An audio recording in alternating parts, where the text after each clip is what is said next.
Mel Brooks wrote a great collection of a lot of great films that were later then adapted to the stage. This next selection is from one of his most recent adaptations from Young Frankenstein. That's Frankenstein! Yes.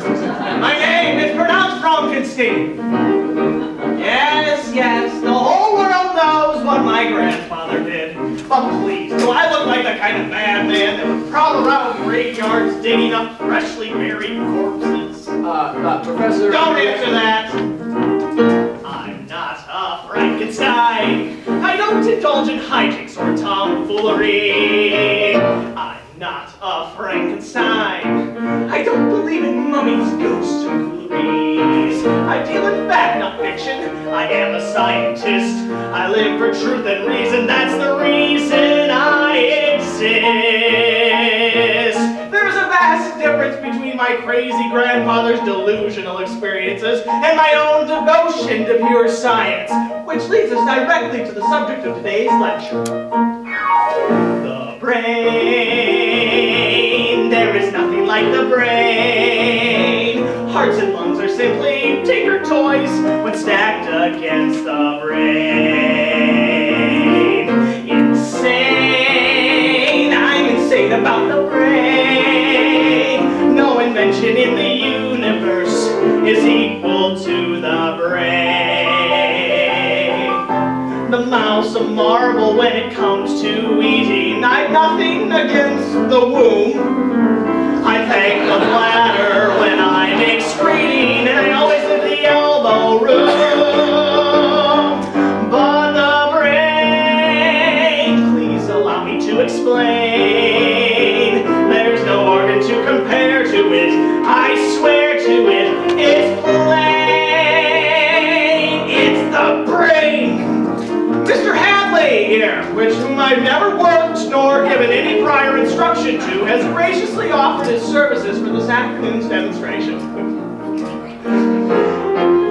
His medulla oblongata tells his brains that it's got to send an impulse full of data, which creates a lot of pain. His frontal lobe gets busy with a thought that makes him dizzy, puts his cortex in a tizzy, so he never will complain. That's what I love about the brain.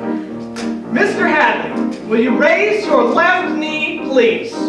You have just witnessed a voluntary nerve impulse. Mr. Hadley, you may lower your knee. Reflex movements, on the other hand, are those which are made independently of the will. Why, you dirty, rotten, yellow son of a... Even though I almost need him, his reflexes have no freedom to react when I mistreat him. It's important I explain. Synaptic nerve connection goes his way without detection, bringing cranial protection in a never-ending chain. That's what I love about the brain. But what if we were to block those nerve impulses by simply applying local pressure? Which can be done just at the swelling of the posterior nerve root for, say, 4 seconds.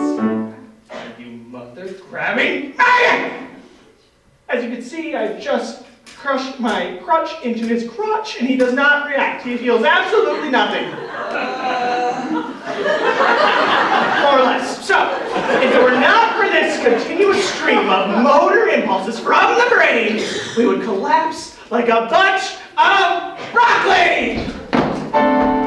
And in conclusion, so there's no confusion, let me say it once again. Though your genitalia has been known to fail you, you can bet your ass on the brain!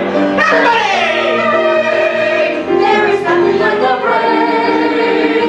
It's the king of our anatomy. I never saw it